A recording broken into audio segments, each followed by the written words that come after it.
Hello viewers, in this video we're going to look at how to make h the subject of the formula. Given the question like this, that is changing subject of the formula. Okay, let's write solution.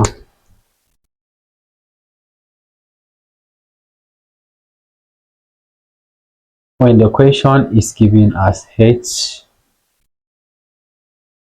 m plus n is equals m into h plus 1, we're going to find h in terms of m, n, and r.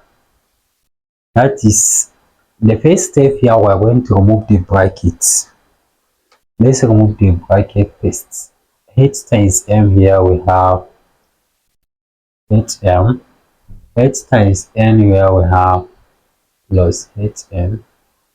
This is equals m times h, here we have hm. M times 1, here we have plus m. Now we are going to collect the like terms. Since we have hm here, we have hm here.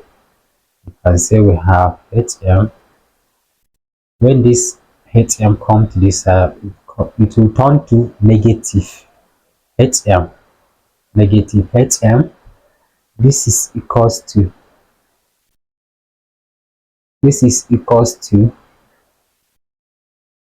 m. And don't forget, here we have hm here.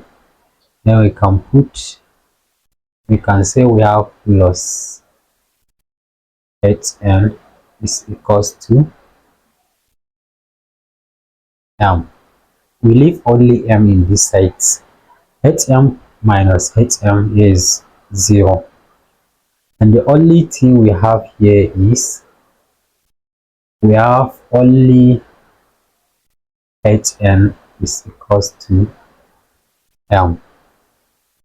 And since we are looking for h, now we can divide both sides by the coefficient of h.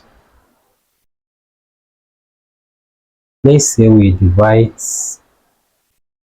both sides by n. Here we have hn is equals to m. Divide both sides by the coefficient of n. Here we have n, here we have n. Therefore n cancel out n, and h is equals to